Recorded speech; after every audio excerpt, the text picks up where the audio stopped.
So last night before I went to bed, I got online and I was looking at like my Swan account and my Coinbase and just kind of seeing what the price of Bitcoin was. And I've had family in town and some different things going on, so I hadn't been following it too much. And I was shocked to see it around, I think last night it was around 50,000. And then this morning I noticed it got as low as into the, like it was touching the 49,000.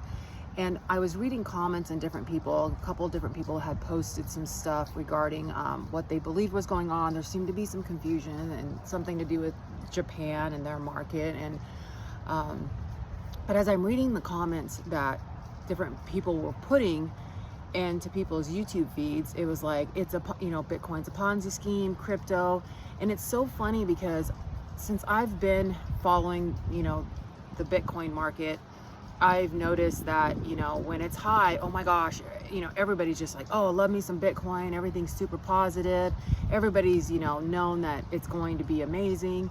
And then as soon as it starts to lower, like I was so excited because, excited, but also like it kind of sucks because we are not in a financial situation for me to put money in Bitcoin right now, just because we're barely paying the bills because we've made some major life choices and we're in transition, but not in a bad way. Like we're just looking at things differently. And so I'm reading them and everybody is just so negative and just like, it's a scheme and a Ponzi scheme. And, I'm like, how is it?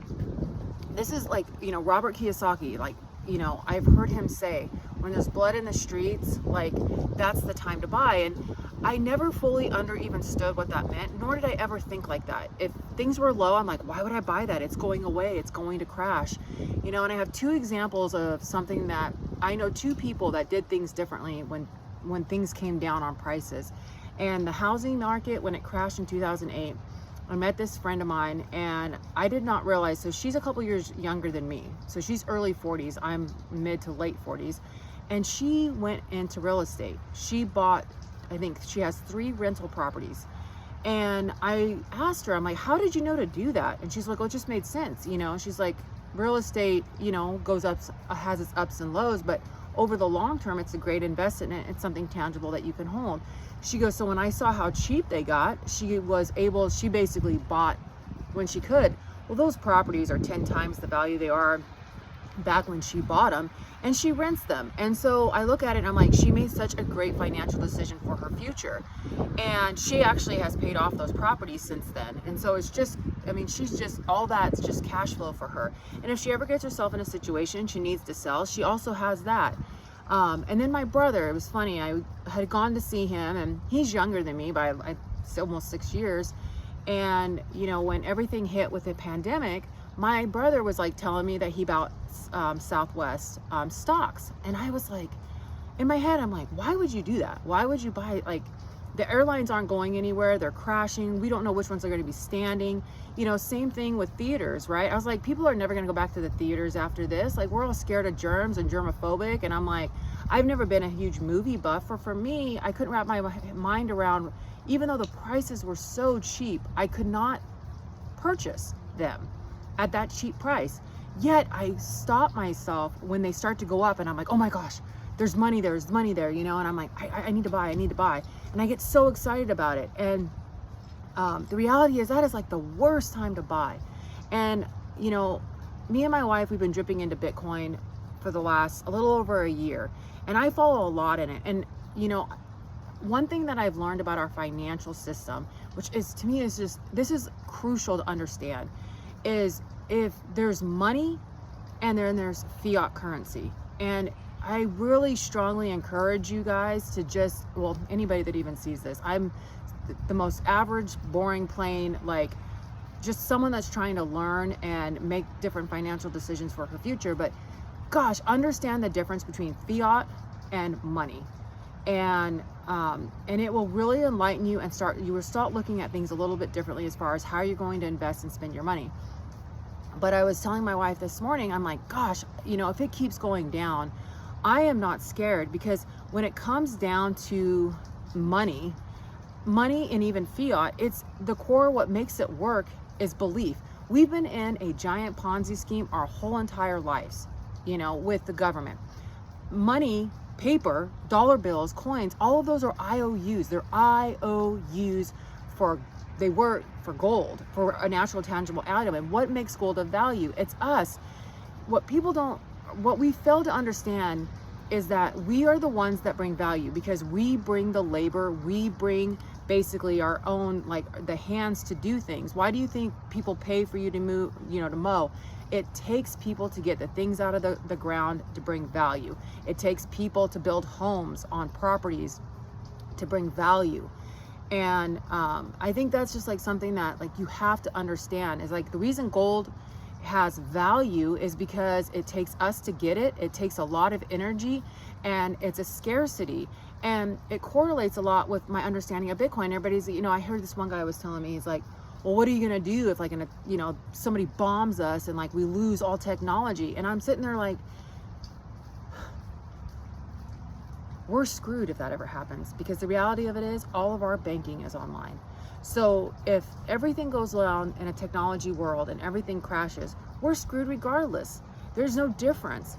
And when the internet was coming out, no one believed in that. And look what that did. It made people million and billionaires.